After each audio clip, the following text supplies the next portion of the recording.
Libre penseuse, libre penseur, bonjour à vous et bienvenue sur la chaîne de Océan de Coach. Ici Mélanie Ainaro Caveri, coach professionnel. J'accompagne mes clients à réfléchir, décider et agir.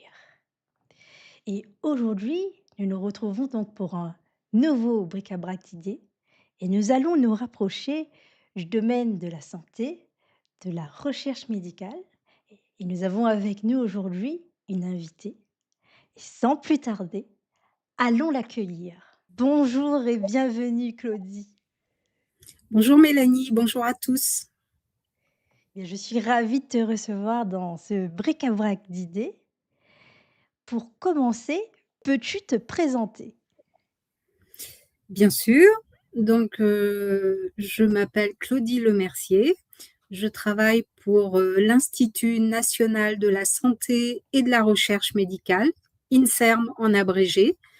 Je suis donc chercheur à l'INSERM et après 30 ans de recherche en laboratoire, depuis 10 ans maintenant, je suis chargée de mission en charge des relations avec les associations de patients sur la région Auvergne-Rhône-Alpes, donc à la délégation régionale INSERM Auvergne-Rhône-Alpes. D'accord. Oui, tu voulais rajouter quelque chose?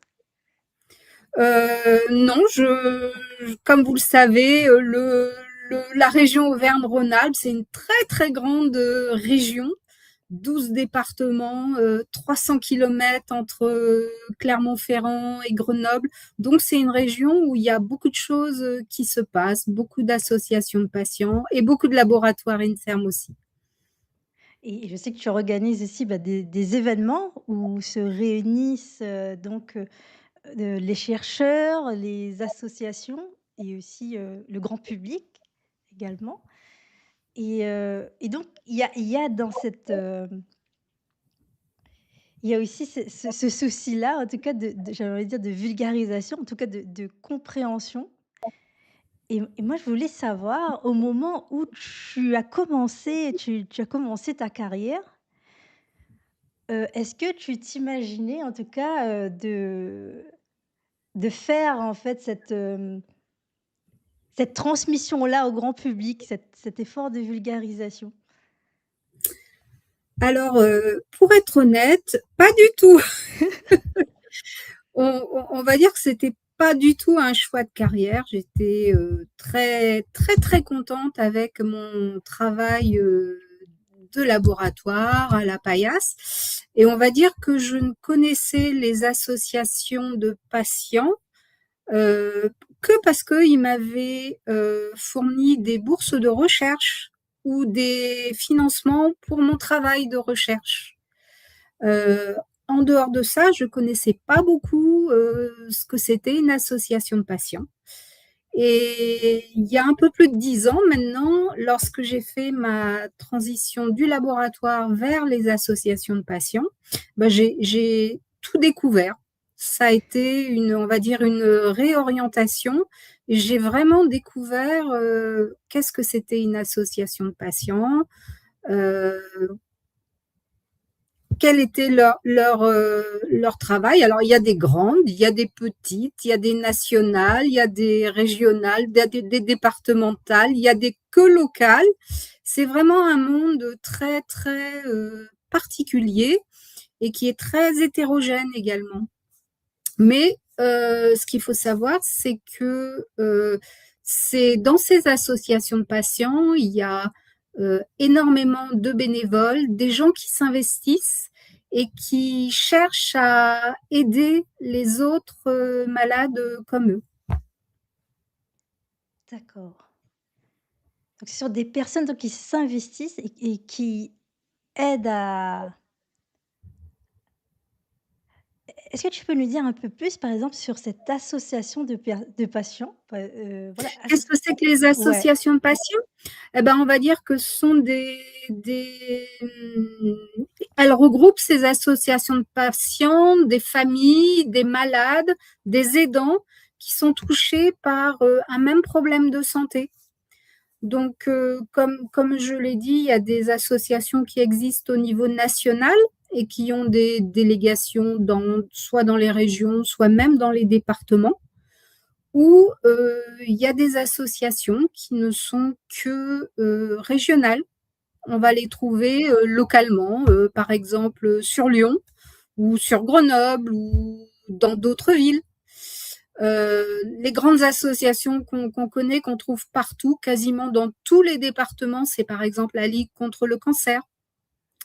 Là, elle existe au niveau national, mais régional également, et départemental, et même en dessous du département, puisqu'il y a des associations de bénévoles qu'on va retrouver dans les grandes villes et qui vont organiser des événements, souvent pour collecter de l'argent, pour faire vivre l'association ou pour financer la recherche aussi.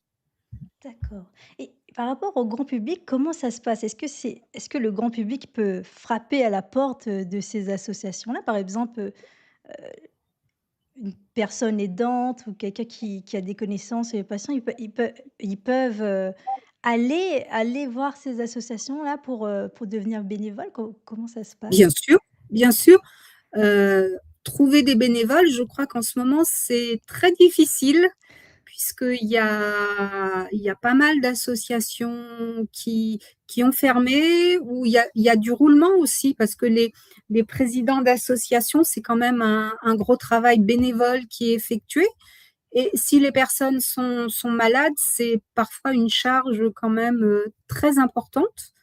Donc, tous les bénévoles, je pense, sont bienvenus pour s'investir dans les associations, qu'elles soient de patients ou n'importe quelle association.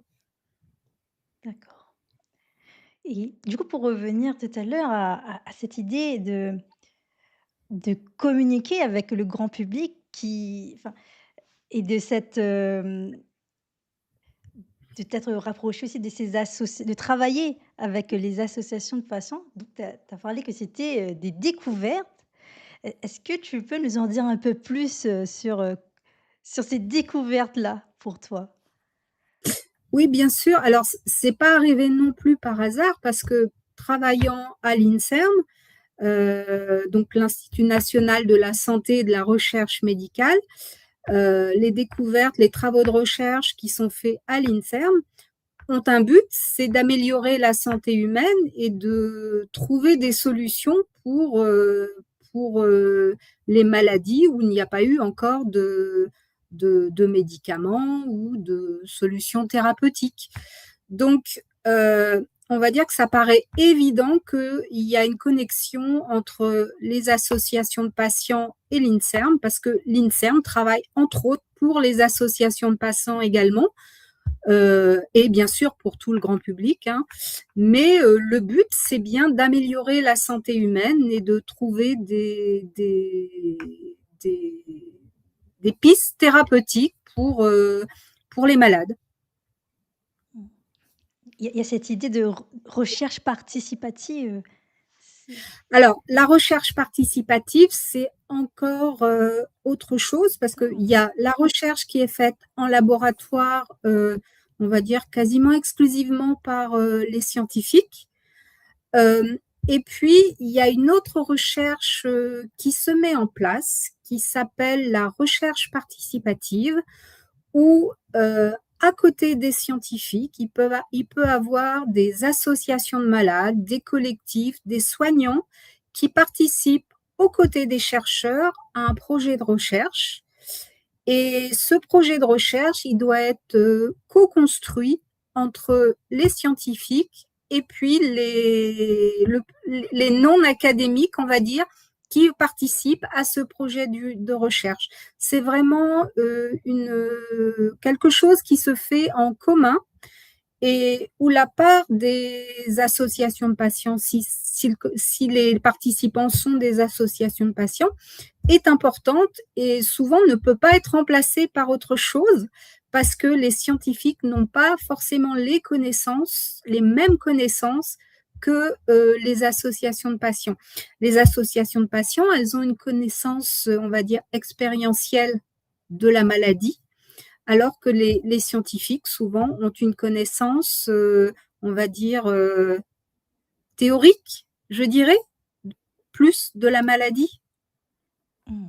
Donc les deux sont complémentaires, en fait, et se D'accord, nourrissent l'un de l'autre. d'accord. Donc c'est plusieurs, points de vue, plusieurs, compétences, plusieurs expériences j'allais dire qui s'alimentent entre elles Tout à fait, pour produire des choses, j'ai envie de dire peut-être, plus proches finalement de la réalité par rapport à ce par rapport à aux patients, enfin à l'association des aux associations de patients qui, eux, sont au contact de parcours, en temps réel peut-être, en tout cas de plusieurs parcours où ils ont déjà un certain nombre de connaissances et tout, qui tout, permettent finalement où chacun regarde un petit peu par rapport à ce qu'ils ont, qu'est-ce qu'on peut faire? Enfin, qu'est-ce qui peut être produit? alors c'est vrai que, hem, on va dire la recherche participative et la recherche fondamentale, par exemple en laboratoire, sont complètement complémentaires. C'est-à-dire qu'il faut d'abord comprendre comment les choses fonctionnent avant, souvent, d'aller traiter une pathologie. Il faut produire des connaissances de base au départ pour avancer dans la connaissance des maladies et trouver des solutions quand c'est possible, en espérant que ce soit toujours possible de trouver des solutions.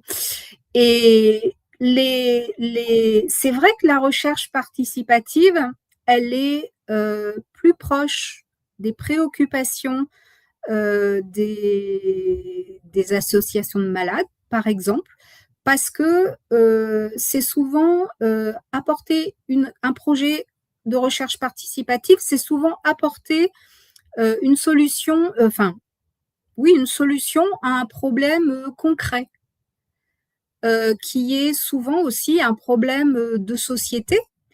Qu'est-ce que je pourrais prendre comme exemple? Eh bien, un exemple qui me vient, c'est comment fonctionne la mémoire, par exemple.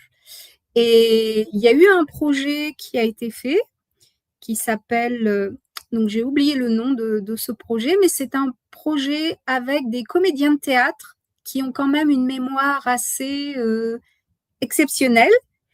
Et ils ont, on va dire, servi de modèle d'étude pour apporter des connaissances sur la mémoire. Donc, c'est une connaissance, on va dire, de base, mais si on arrivait à comprendre comment on peut favoriser la mémoire, on pourrait peut-être aussi traiter certaines pathologies qui sont associées à un déficit de la mémoire. Je pense par exemple aux maladies neurodégénératives. Donc, Mmh.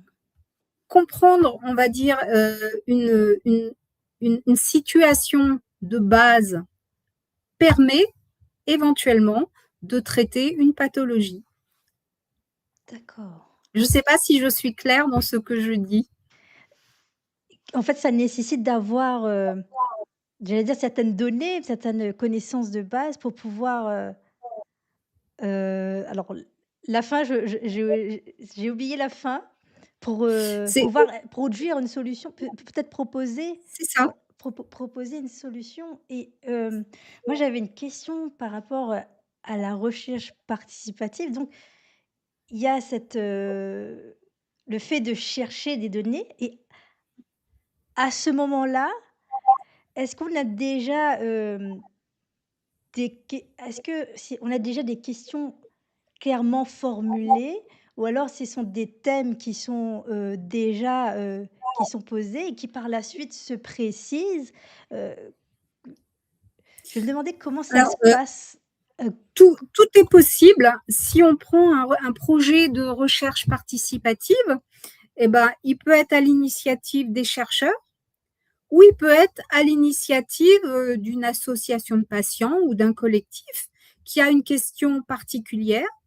Mais au cours de la co-construction du projet, souvent, les idées de départ sont Mmh. remaniées, reformulées, de façon à être plus précis, peut-être, et aussi adaptées aux circonstances qui vont faire que ce projet va être réalisable.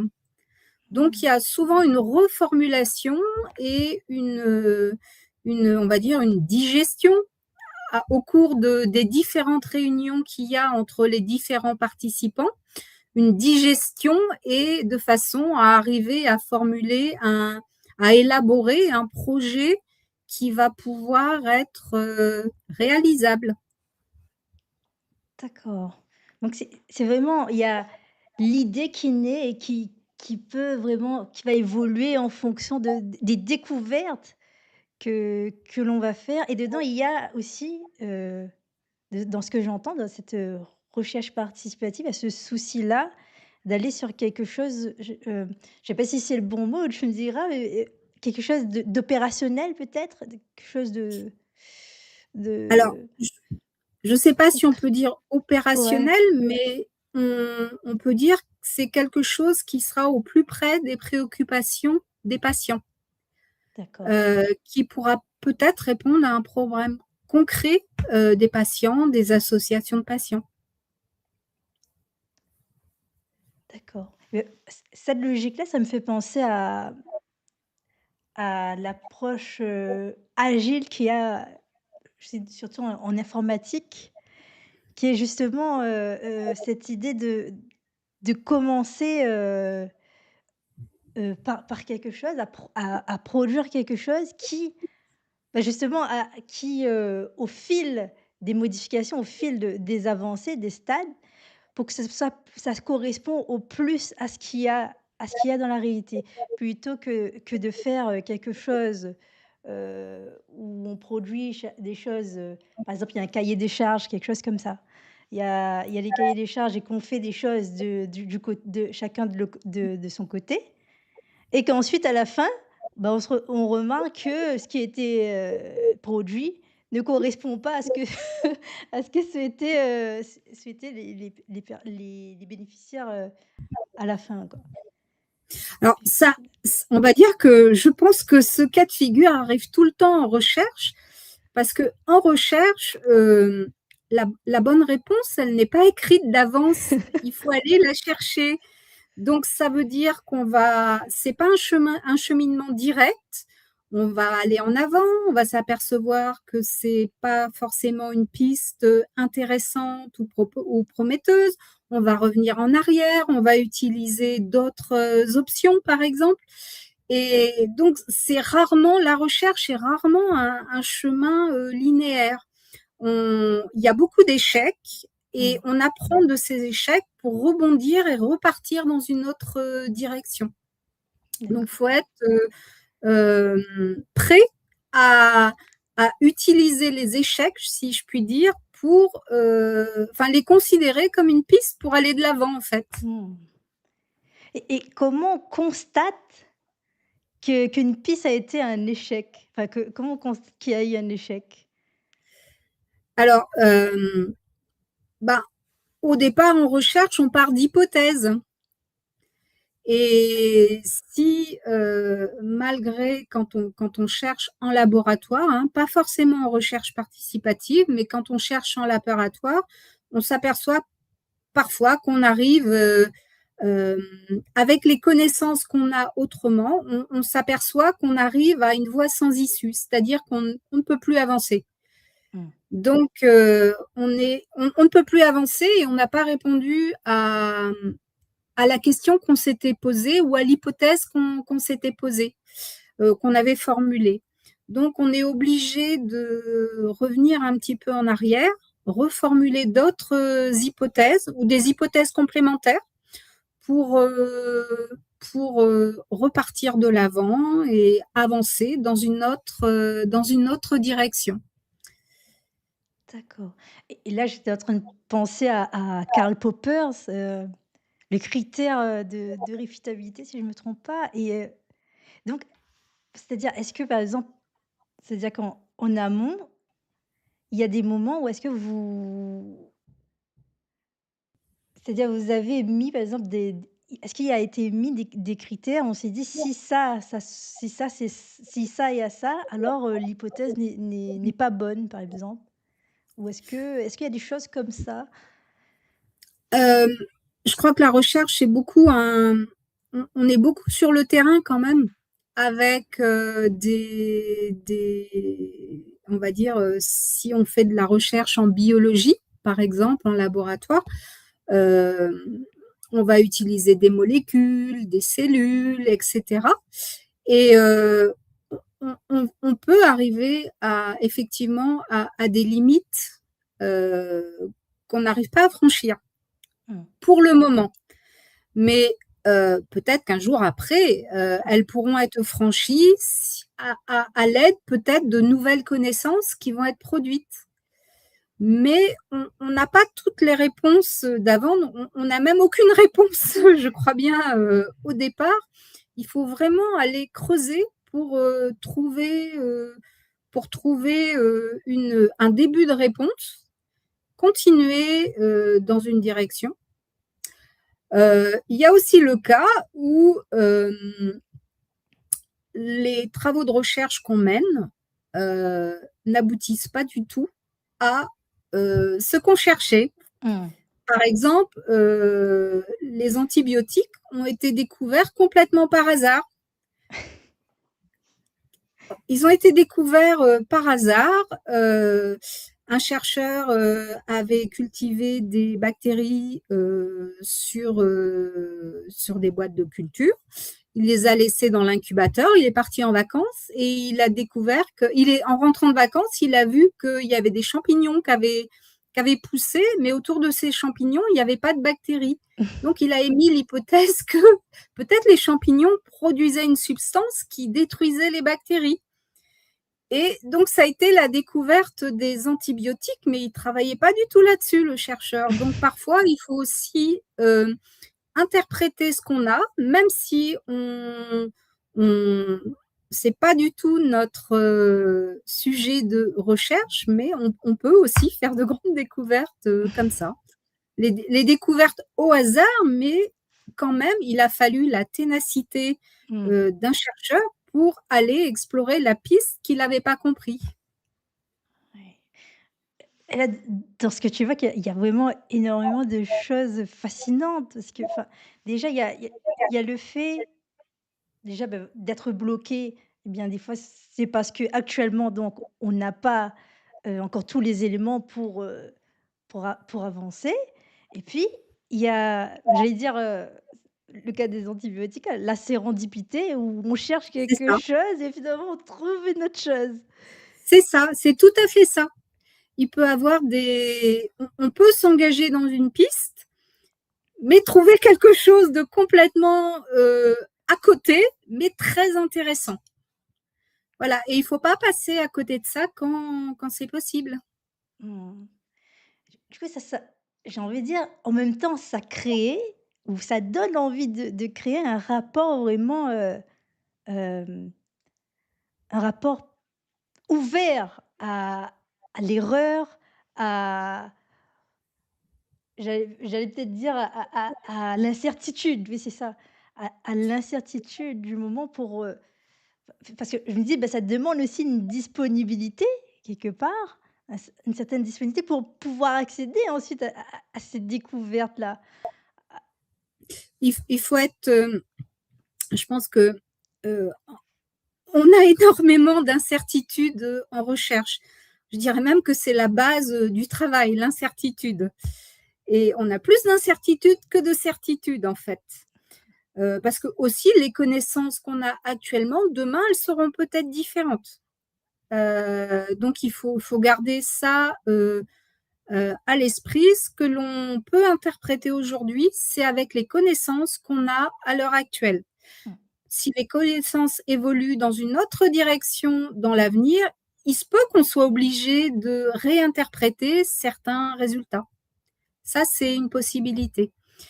C'est pas de faux résultats, c'est pas avoir menti, c'est avec les connaissances qui était disponible à un moment T, on a interprété de cette façon ces résultats parce que c'est ce qui semblait le plus probable.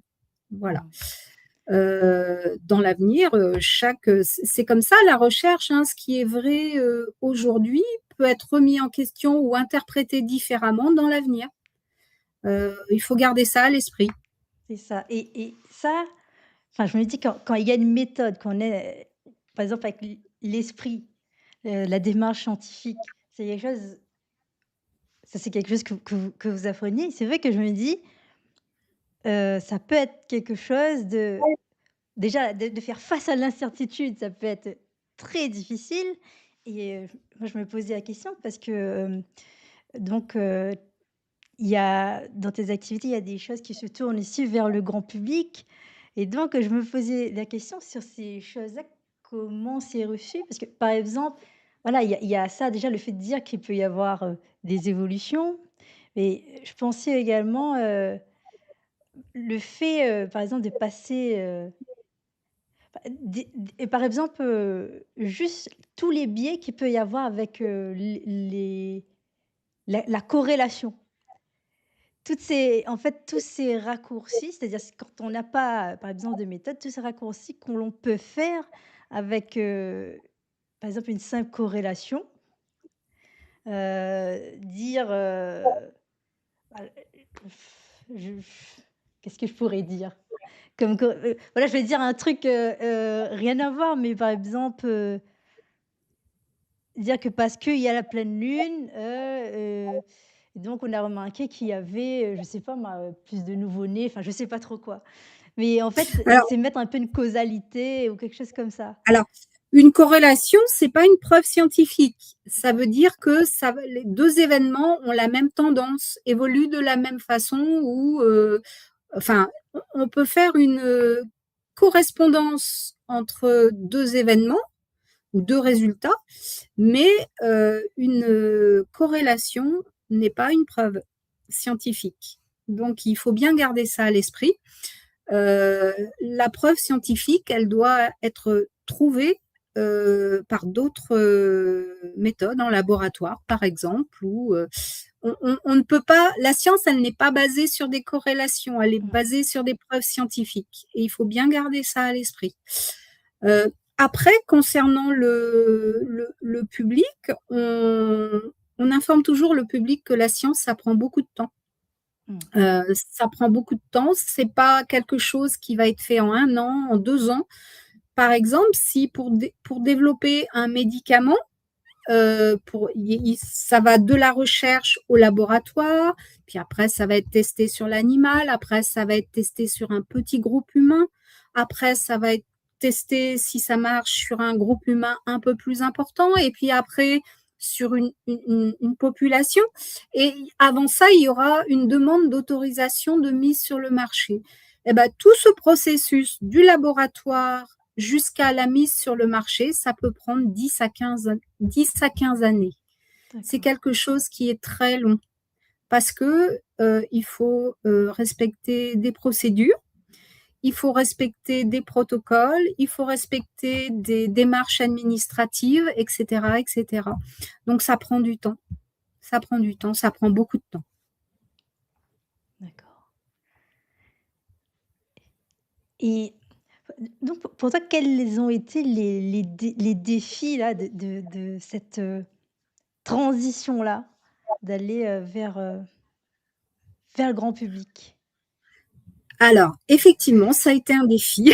je, pense que, je pense que le terme est approprié. Euh, eh bien, je dirais que il a fallu que j'ajuste mon vocabulaire pour passer d'un vocabulaire scientifique à un vocabulaire que tout le monde est en mesure de comprendre.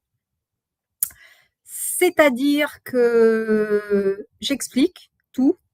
Quand j'invite des scientifiques lors des rencontres que j'organise, je leur demande, je leur dis, vous devez parler comme si vous expliquiez vos travaux à un membre de votre famille. Donc, il faut qu'ils comprennent. Il faut que tout le monde comprenne.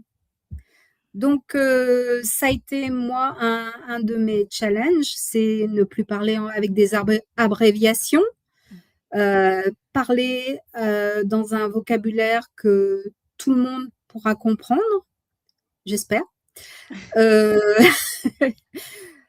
il y a eu d'autres challenges, c'était aussi d'aller vers le public, d'aller vers les associations de patients, euh, leur faire découvrir quand ils ne connaissaient pas ce que était l'INSERM, qu'est-ce que c'était la recherche. Il a fallu tisser des liens de confiance avec elles. Parce que après tout, pourquoi ils me croiraient moi et pourquoi ils trouveraient que ce que je propose est intéressant. Donc il a fallu aller, on va dire, rencontrer les gens. Il y a eu beaucoup de rencontres, beaucoup d'échanges. Ça a été ça s'est pas fait du jour au lendemain, on va dire. Ça s'est pas fait du jour au lendemain. Il a fallu du temps. Il a fallu du temps. Ouais. Et comme tu dis, beaucoup de rencontres, j'imagine aussi que c'est par rapport, aux rencontres, aux communications que tu as pu également évaluer, hem, si ce que tu disais était clair ou peut-être trop proche de ton jargon, parce que surtout je me dis quand on a des habitudes bien ancrées par exemple, c'est vrai que ça peut prendre peut-être un temps de, Alors, de il y a quand même des garde-fous parce que quand vous voyez quelqu'un s'endormir dans le public, là, vous pouvez vous dire non, là, ça va pas, donc il faut faire différemment. Ou quand les gens râlent, c'est pareil, on comprend très vite que il va falloir, par exemple, si on a utilisé des abréviations non définies, il, il faut, on comprend très vite, mmh, je trouve. Le public est capable de se manifester, hein. mmh. Il y a des signes directs où on voit, OK là, l'information était pas claire ou il y a quelque chose en tout cas de la compréhension qui ne se fait pas quelque part. Voilà, ou la plupart du temps, lors des rencontres chercheurs, associations, grand public, euh, à la fin de chaque intervention, il y a des questions. Et on voit bien, quand il y a beaucoup de questions, c'est que les intervenants ont été brillants. Ils ont bien parlé de leur sujet, ils se sont mis à la portée du public et le public a compris et est en mesure d'interagir avec le chercheur et de poser des questions. Donc ça, c'est un bon critère, je trouve. C'est quand il y a un échange entre le chercheur et le public, ça veut dire que les messages ont bien été passés Mmh. Et et que ça, le c'est un public a envie d'en savoir encore plus. ah, de ça a suscité, des curiosités. Tout à fait. Je trouve que c'est intéressant de voir, ça aussi, comme critère, le fait de poser des questions parce que, parfois on peut avoir, cette idée que le fait de ne pas poser de questions, c'est justement parce que j'ai compris, parce que j'ai tout compris, alors que peut-être pas. Et que finalement, poser des questions, c'est une manifestation aussi, bah, qu'il y a eu un Alors, rapprochement, en tout cas qu'il y a eu un rapprochement, entre les différentes parties, où une communication peut être possible, peut encore, se tisser, puisque dès lors qu'on a une question, c'est que oui, il y a une curiosité, il y a quelque chose qui a été compris ou alors qui veut être compris tout à fait. sur quelque chose. Et je dirais même que c'est une nécessité cet échange parce que le public parfois a des questions extrêmement pertinentes ou complètement inattendues. Donc c'est parce qu'il est capable lui aussi le public il a d'autres connaissances hein, que celui sur lequel le chercheur va parler. Donc il peut aussi utiliser ses propres connaissances qui peuvent venir d'un autre domaine hein, Mmh. pour nourrir la discussion et pour argumenter. C'est même le meilleur cas de figure qui puisse se produire. Mmh. Et j'avais une question aussi parce que, bah, justement, tu as dit ces défis-là a fait que, bah, tu passé par, plein de choses, par, j'allais dire des efforts aussi et des expériences, des rencontres et donc j'imagine, enfin, qu'il y a eu quand même une transformation aussi, chez toi, bah, déjà dans la façon de parler et je me demandais quels ont été, ces effets-là? Notamment, par exemple, est-ce que, bah, avec, tes collègues, comment c'est est-ce qu'il y a toujours cette compréhension qui se fait? Et quels impacts ont été, ces changements-là qui ont été opérés? Alors, avec mes collègues chercheurs, c'est vrai que moi, quand j'étais en laboratoire, j'avais des connaissances extrêmement pointues sur un domaine bien spécifique et tous les autres domaines de la science et de la recherche, je les connaissais pas énormément, on va dire. Et le fait maintenant de travailler, puisque, j'organise des rencontres sur, le travail en prenant les chercheurs de nos laboratoires INSERM de la région, Auvergne-Rhône-Alpes. Donc il y a énormément de thématiques qui sont étudiées, hein. Je peux prendre par exemple l'obésité, la santé vasculaire et cardiaque, la douleur, la maladie d'Alzheimer, santé de la femme, santé mentale, et cetera, et cetera. Donc il a fallu que, on va dire, j'acquière, un petit peu de connaissances dans tous ces différents domaines. Donc au lieu d'avoir, des connaissances extrêmement pointues sur un petit domaine, j'ai maintenant, on va dire, un peu plus de connaissances, mais un petit peu plus, Mmh. pas énormément plus, un petit peu plus de connaissances, parce que je ne suis pas au niveau des chercheurs dont c'est, le sujet de recherche, principal, mais j'ai acquis un petit peu de connaissances dans beaucoup de domaines, on va dire. Donc ça a été un changement. Ah oui, c'est-à-dire, c'est pas que dans ta spécialité, tu es allée vraiment chercher un petit peu Partout, partout. partout Je suis allée dans la spécialité des autres chercheurs. et est-ce que là-dedans, dans ce parcours-là, il y a eu, de la sérendipité pour toi? Hem et ben, comment dire? On va dire qu'il y a eu des circonstances favorables. Heu, Après, ça demande quand même des efforts parce il faut lire beaucoup, Mmh. il faut se tenir au courant de ce qui se passe.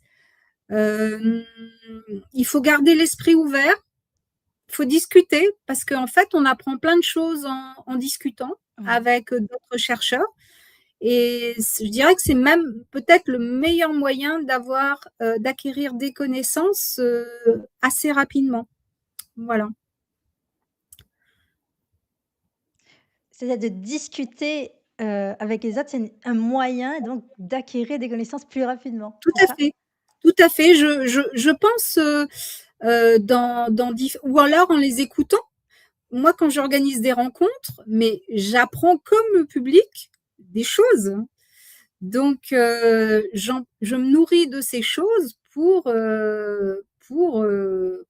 les rencontres, suivantes et pour, aussi, on va dire, nourrir ma curiosité personnelle. Mmh. Là-dedans, il y a vraiment un enrichissement, j'ai envie de dire, bah, déjà des données, des connaissances, mais aussi avec, bah, les personnes aussi finalement parce que, bah, Tout à fait. en côtoyant les personnes et c'est là et bah, ça j'allais dire ça crée aussi une émulsion finalement. Ça crée Ah mais tout à fait, je, comment dire? Je je suis consciente que j'ai beaucoup de choses à apprendre, mais en discutant avec, on va dire d'autres chercheurs, à propos de leur propre domaine de recherche, moi j'apprends énormément de leur part. mmh, d'accord et j'avais envie de revenir un petit peu, sur, cette idée, d'erreur, cette idée d'erreur justement qui en fait qui peut être un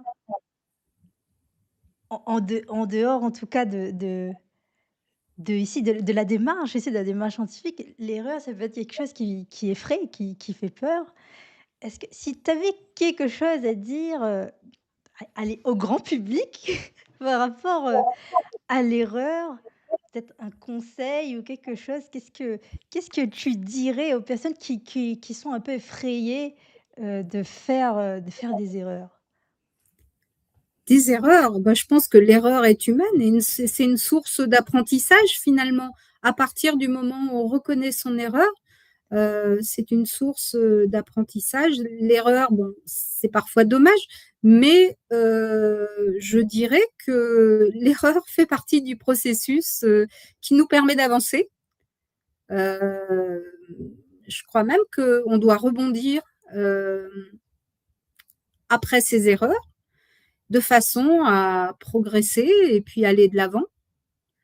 J'ai même l'impression que notre vie est une, continuation d'erreurs et qu'on progresse comme ça. Ah, c'est drôle de le formuler ainsi. Mais il y a quelque chose de poétique aussi quelque Ah part. bon?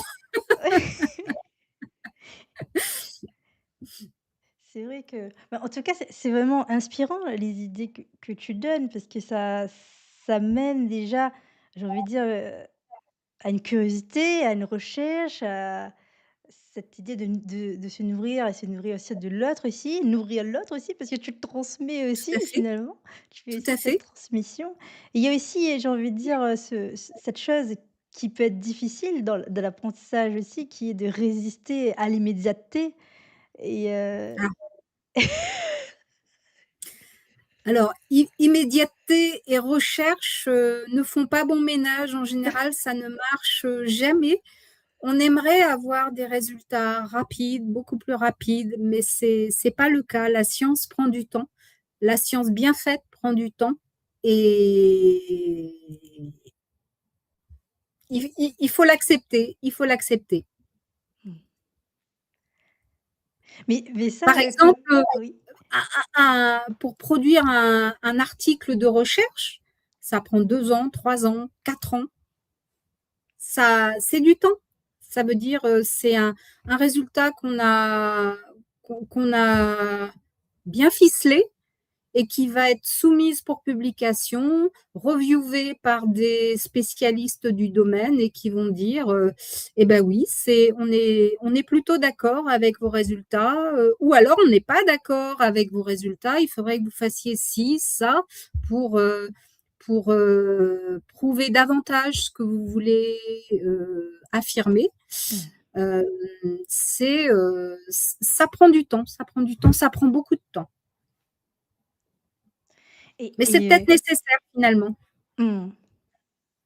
Et toi, cette acceptation-là, ça s'est fait, comment? Ça s'est fait, rapidement? Enfin, de voir, c'est-à-dire quand toi, tu Ah.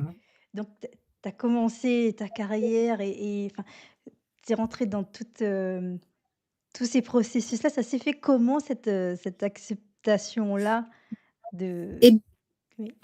et et bien, bah, comme tout, avant de devenir chercheur, on est étudiant et on fait un doctorat qui va, durer, au minimum 3 ans et donc en 3 ans, on fait un travail de recherche en général. En 3 ans, on n'a pas le temps de faire, beaucoup plus. Donc, on prend conscience, je pense, très rapidement que la recherche, ça prend du temps. Mmh. Alors qu'on travaille énormément, hein. On travaille énormément, mais voilà, c'est pour aller trouver des réponses, prouver que accumuler, on va dire, des éléments de preuve par rapport au message qu'on voudrait faire passer, eh ben oui, il faut bien tout ce temps-là pour, par exemple, une thèse de doctorat. Et pour la suite, c'est encore pareil. Chaque projet de recherche prend beaucoup de temps. C'est des années à chaque fois. Mmh. C'est-à-dire déjà avant d'arriver dans la carrière, les études même ont été, formatrices, profondément formatrices, initiatrices dans cette acceptation-là. Et beh, c'est vrai que les études sont très longues, c'est un doctorat, donc c'est 7-8 ans. Et après, pour être, chercheur, il faut souvent partir à l'étranger en stage, postdoctoral pendant plusieurs années et avoir des on va dire des bons, papiers en recherche publiés. Et puis après, il faut passer des concours. Donc tout ça, ça prend encore du temps. Donc je crois qu'on est formaté pour, savoir que la recherche, ça prend du temps. Bah, peut-être que cela va inspirer, d'autres potentiels chercheurs là Ah bah, à pour écouter tes idées là, parce que je trouve que c'est vraiment il y a vraiment cette, j'allais dire cette passion, cette et humilité cette passion intellectuelle. aussi. Passion, Passion, c'est un voilà. mot que j'ai pas dit, mais c'est un métier absolument passionnant et c'est un métier qu'on fait par passion avant tout, je pense. Du pou Parce que, si moi, je sais pas ce que je pourrais faire autrement. Donc quand j'ai choisi quand je me suis enfoncée pour, dans cette voie, je savais pas si je réussirais parce que c'est quand même, assez difficile. Mais en tout cas, c'était bien parce qu'il y avait une passion du travail de recherche et mmh, ça doit être un moteur, je pense, de ces études et ça doit être même une vocation, je crois. la passion et ouais, je pense que ça aide aussi finalement à quand voilà, quand il faut accepter certaines choses que notamment que le manque d'immédiateté, j'ai envie de dire et l'incertitude, Oui, la passion oui. aide aussi quelque part, Probablement, probablement. Il faut aussi avoir, je pense, une capacité de résilience mmh, assez importante de façon à pouvoir rebondir, ne pas se laisser abattre et puis repartir quand on est arrivé dans une impasse, vers d'autres solutions. Voilà, pour chercher d'autres solutions. d'accord. Bien, Claudie, le live va bientôt toucher à sa fin. Déjà? Déjà oui, ça quand on parle de choses passionnantes, le temps passe vite, j'ai envie de dire. Qu par quoi, tu voudrais terminer donc, ce live? Ou alors Par si dire merci de m'avoir invitée à ce live et de pouvoir exprimer quelques idées. Et puis, si les quelques idées que j'ai émises, touchent, certaines personnes, ou certaines personnes, se reconnaissent et ben, j'en serai très très heureuse. super. Et s'il y avait un mot, que tu mettrais donc, sur, après cet échange-là, un mot ou une idée ou une image, qu'est-ce que ça serait? Eh bien, je pense qu'on pourrait parler Ah, de partage d'idées, on pourrait parler de de réflexion peut-être, on pourrait parler de communication. On pourrait parler de recherche, parce que mmh, ça, c'est quand même, mon on va dire, mon thème, principal. Mais, de partage d'idées sur la recherche, ce serait, parfait.